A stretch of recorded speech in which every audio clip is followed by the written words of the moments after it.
Welcome to The Blitz, a podcast from 𝗘𝟱𝟵 Church.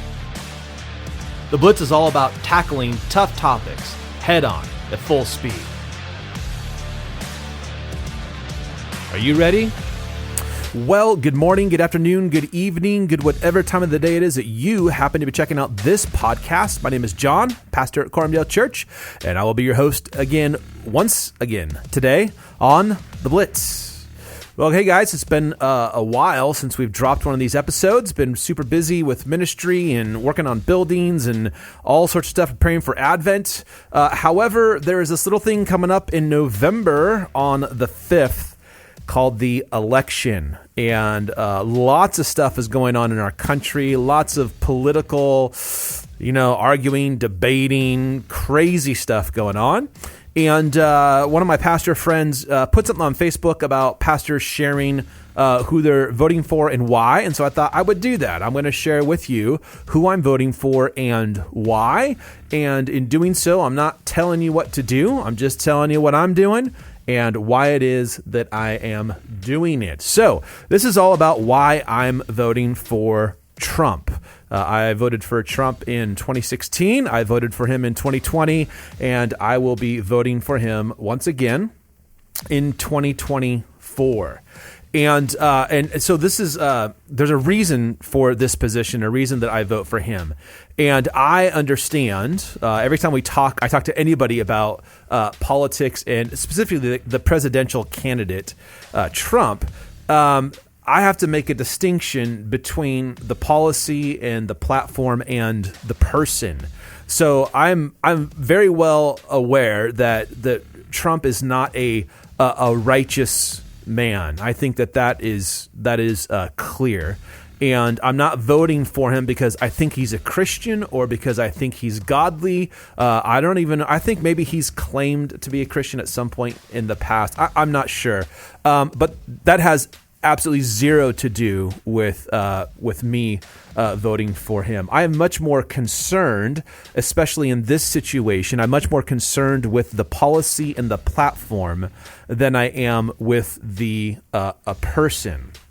And as I consider the policies and the platform, what I see is greater alignment with my biblical worldview and biblical values. I'm not saying that there is total alignment. That's not going to happen ever.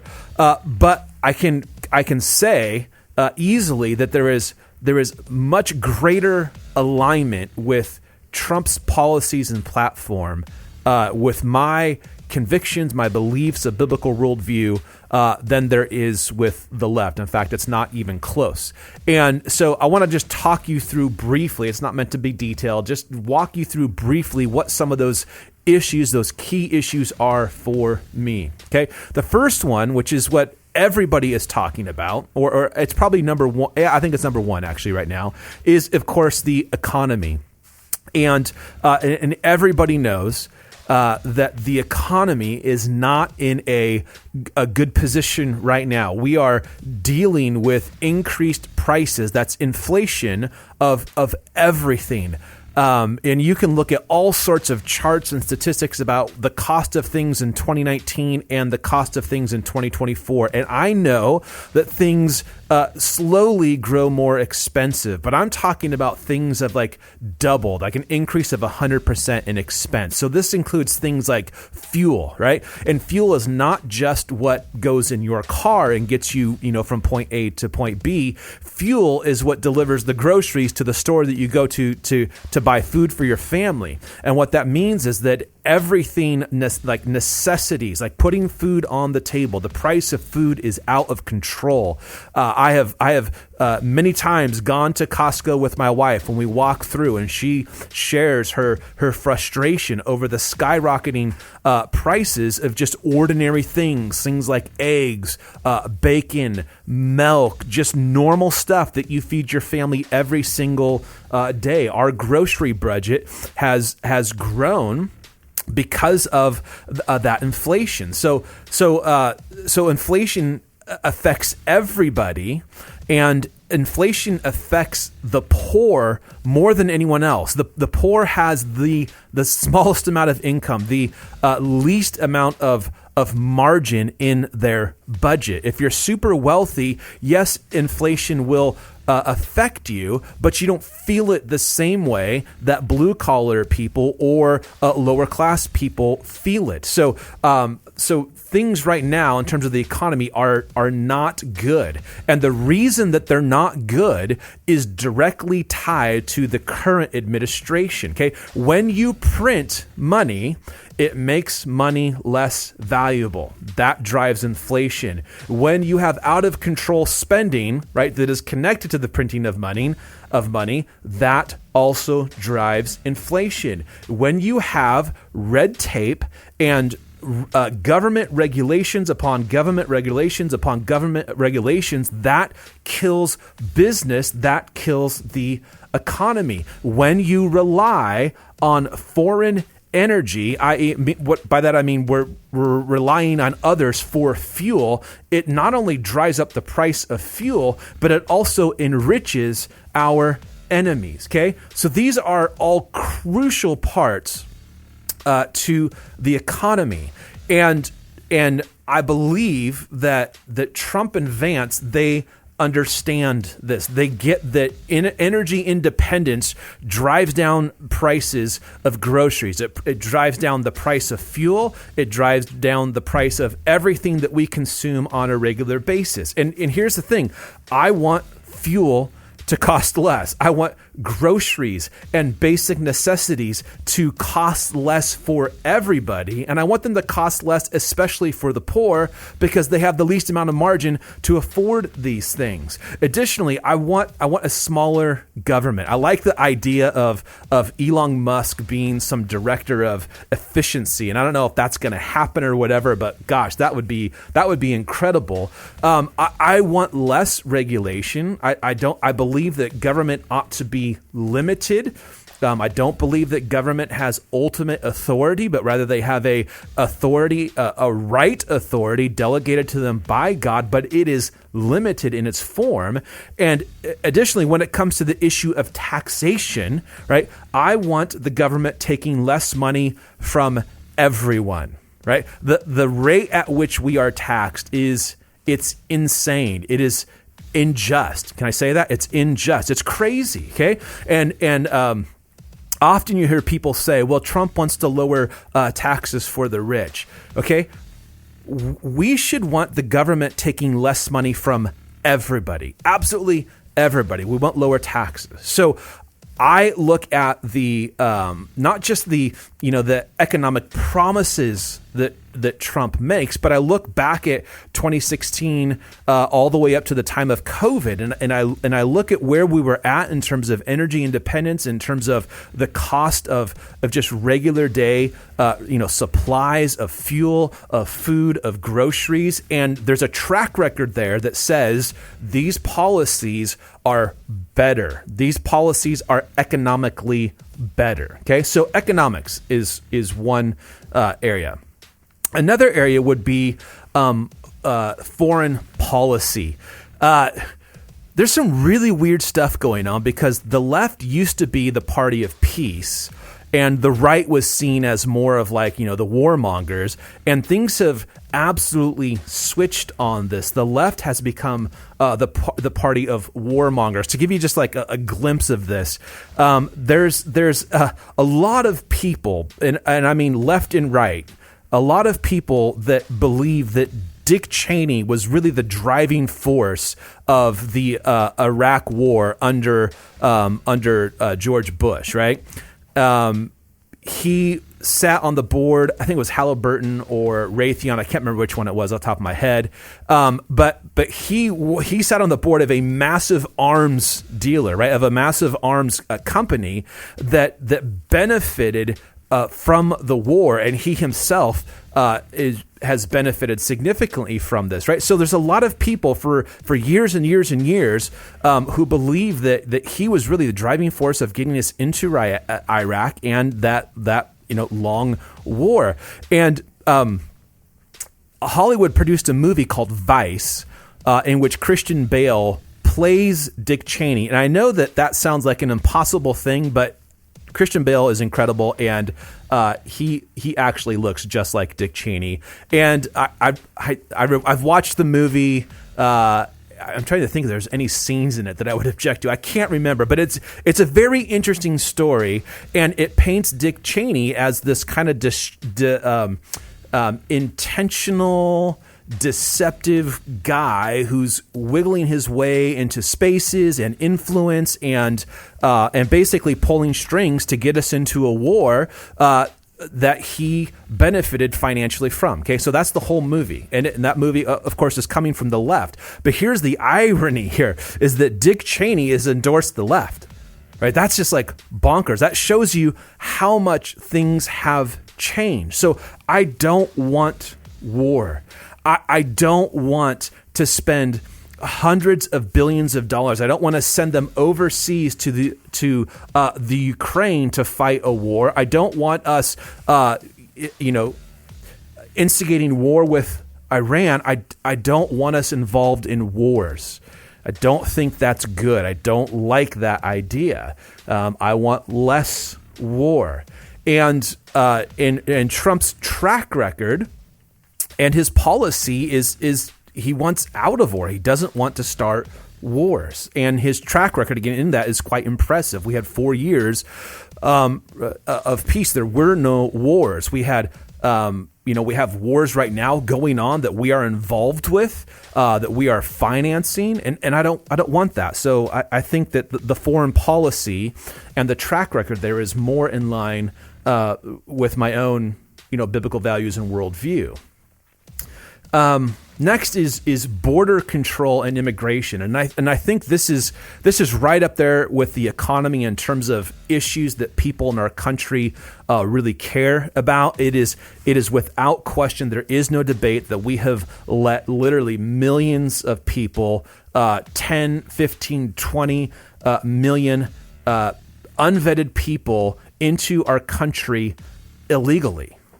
That's what our current administration has done.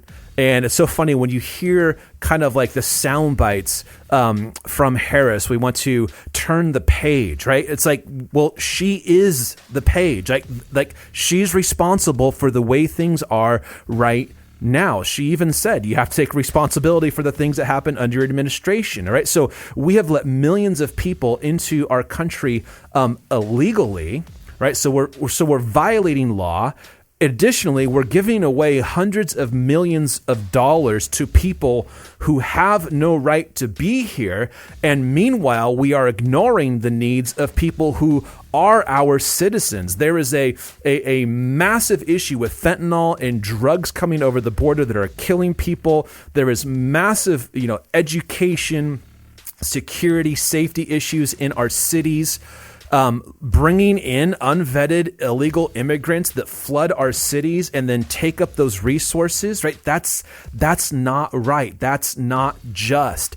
I believe we should have a legal pathway for citizenship, and we've had that in the past. I think that's great, but we have to act in the interest of our own people first. There's a biblical principle of take care of your own home first. And right now, we are not taking care of our own home first. We are sending hundreds of billions of dollars overseas to the Ukraine, and we are spending hundreds of millions of dollars on people who are here illegally. That's not right. We need to protect our country from illegal immigration. We need to protect our country from violent criminals, and we need to take care of home first and then take care of others. And that value, that ideology is just completely absent on the left. And it is much more in line with Trump's policy and platform. Okay.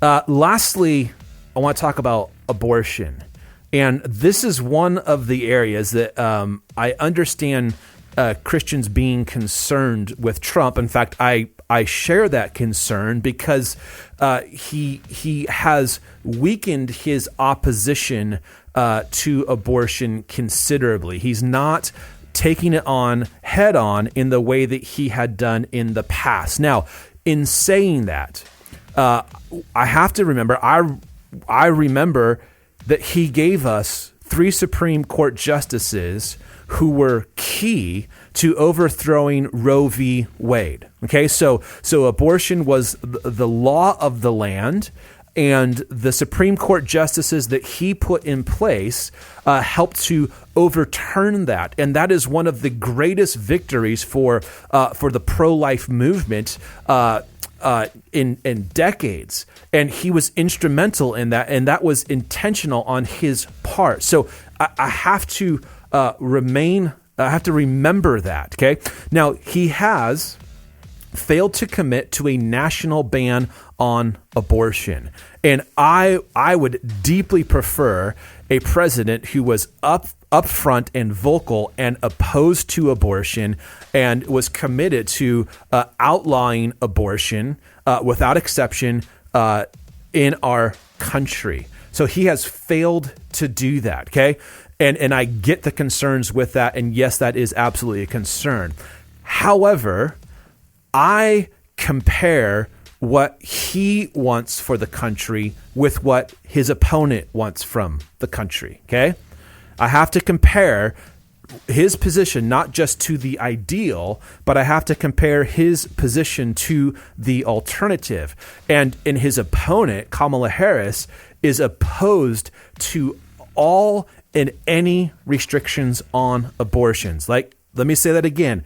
The left, Harris, Walz, their administration, right, together, they are opposed to all and any restrictions on abortions, right? They want it to be legal for a child to be born and then allowed to die or to be killed. That is their position. And the reality is that that's where they want to take things if they continue to have power. That's what they want for our country. They've said multiple times that they want to codify Roe v. Wade, meaning they want unrestricted abortion available across the country at every state, regardless of the convictions or the current standing laws of those individual states. They want abortion to be funded by taxpayers without restriction in every single state, regardless of what the state votes or believes. Okay, and I believe that has to be opposed. Right now, the opposition to it is not as clear, and it doesn't go as far as I want, but it is a significant opposition to what the left wants for our country. As far as I can tell, Trump's answer, and J.D. Vance has gone into this as well, his answer to the pro-death, the pro-infanticidal position of the left is to allow states to decide their policies. They say this is not a national issue. This is not a federal issue. This is an issue that states need to decide for themselves. And while, again, I do not believe that is sufficient, right, as far as what I want to see happen, I do believe it is many, many times better than the alternative on the left, right? And I actually believe that it is a step in the right direction, and you can see this in the fallout of the overturning of Roe v. Wade. All right, before the 3 Supreme Court justices were appointed, right, Roe v. Wade was the law of the land, right, and states had to work within that. Since that has been turned over, and what that means is that at the federal level, abortion is not banned or illegal, but rather it's just kicked back to the states. The states have to figure it out. Since that has happened, what we have seen in our country is a number of states severely limiting access to abortion or outright banning abortion altogether, right? And so by making this a state issue, it has empowered states and the people who live in those states to pass laws to outright outlaw abortion. So right now, and this is based on the most recent information I could find, abortion is illegal or legally unavailable or banned. There's different categories, but basically it means you can't get an abortion. In Alabama, Arkansas, Idaho, Kentucky, Louisiana, Mississippi, Missouri, Oklahoma, South Dakota, Tennessee, Texas, West Virginia, North Dakota, and also in Wisconsin. And so the position of Trump has opened the door. It's given states the freedom and the power to outlaw abortion. And I think that there is some wisdom in that strategy, because I think that it's easier to do this state by state than necessarily it would be to do as a whole country. Like my gut says that's a more it's more likely to happen in that manner, or at least it is able to partially be accomplished in that way. And you see a number of states, again, where you cannot get an abortion. And so while I don't think Trump in what he says in terms of the policy goes far enough, I believe that it does open the door to making abortion illegal in our country state by state. And I do believe that the alternative is unrestricted abortion throughout the country, and that being the law of the land. And I am absolutely 100% opposed to that. So his position on abortion is, while not being perfectly in line with my biblical values or worldview, is far, far, far more aligned with it than the alternative. Okay. Now, all these things together, we're going to wrap it all together and say that I have a deep concern over the totalitarian impulse of the left. And so this isn't just a policy by policy concern. This is a growing attitude. You see, it's a posture. It comes out in language from the left that what the left wants is absolute power over everything and disregard for the Constitution, which, by the way, limits government and it protects citizens by limiting government. Increasingly, the left sees the Constitution as a threat to their progress, a threat to their ideology, a threat to their agenda, and the left is insatiably hungry for power and for control. And you see this specifically in the areas of free speech and also the right to bear arms. Now, one of the things that, to me, tells me that I should be concerned with this, that this is a legitimate concern that needs to be dealt with, is the fact that there is this curious and unexpected growing movement of lifelong outspoken liberals and Democrats who are opposed to the Democratic Party as it is currently configured. So these are people who, for their whole life, have voted Democrat. They are lifelong liberals. They are still, in fact, liberals, but they see the Democratic platform as a genuine threat to the Constitution, to liberty, and to our republic. And again, these are prominent thinkers, public figures, public intellectuals who are saying this is dangerous. They've never voted for a Republican ever in their life, but they are endorsing Donald Trump. They're getting behind Donald Trump because the left is so incredibly dangerous. Let me name a couple of them for you, okay? The first is Bret Weinstein. He has a PhD in evolutionary biology. He was, up until just a few years ago, a professor at Evergreen University in our state, the state of Washington. And he has gone on the record multiple times stating that the Democratic platform poses the greatest existential threat to our republic. Again, this is a Democrat. This is a liberal. And he sees what's going on in our country. He sees the corruption. He sees the direction that the left is headed. And he believes that the Democratic Party poses the greatest existential threat to our republic. Those are his exact words. Okay? His brother, Eric Weinstein, PhD in mathematical physics from Harvard. Brilliant guy. Again, lifelong liberal, lifelong Democrat. And he is vehemently opposed to the Harris-Walz ticket and to the Democratic Party as it is currently figured. He believes, as many people do, and I do, that the Democratic Party is Marxist in its nature and in its impulses and its inclinations, that it is headed in that direction, and that is a terrible thing for people, okay? Another name, Robert F. Kennedy Jr., the guy who sounds like Kermit the Frog when he talks. I think he has some sickness that makes him sound that way. It's no fault of his own. But you can't get more Democrat than Kennedy. But he has endorsed Donald Trump because he believes that the left is a totalitarian movement that wants to destroy the Constitution and that wants to destroy our country. He was very, very outspoken against Dr. Fauci and the COVID restrictions and the measures that were taken by our government to silence people and to restrict people and to control people. He wrote a whole book about it. This guy is against big pharma. He is against big corporate food.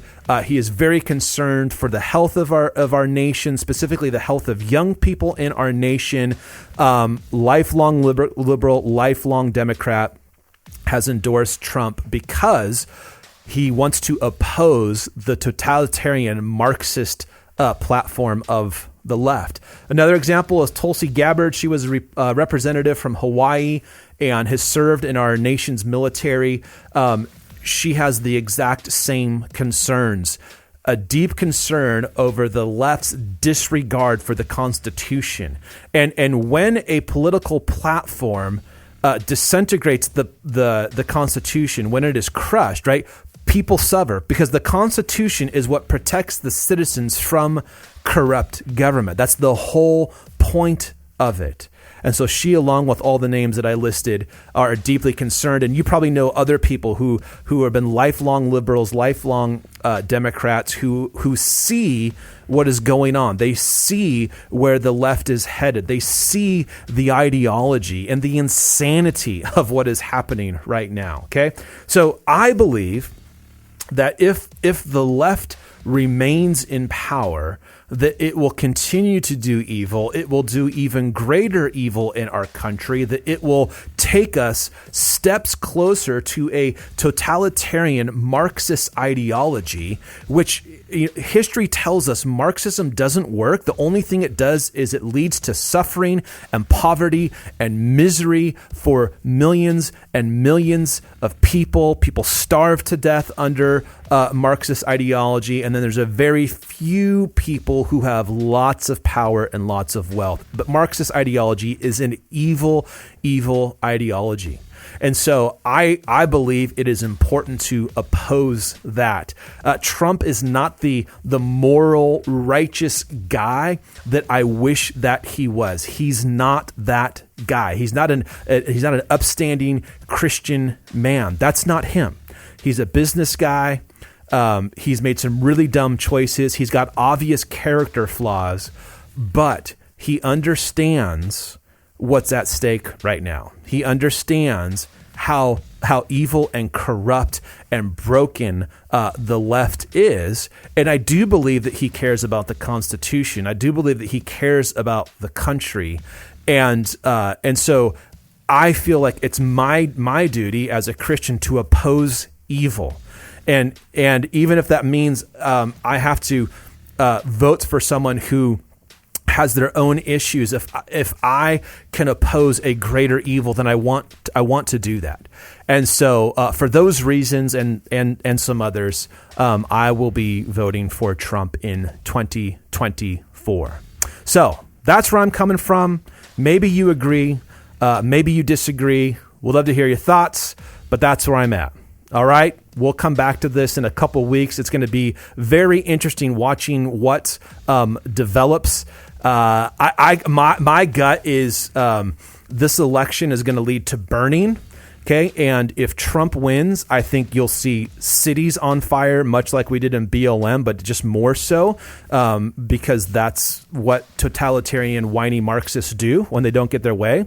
But if the left wins, I think you'll see the Constitution on fire, and that will be bad for everybody. So I don't want to see that happen. I don't want to see any fires at all. My prayer has been for truth and justice to win the day. That's what I want, and I believe that the right gives us there's more alignment with that on the right than there is left. So that's why I'm voting.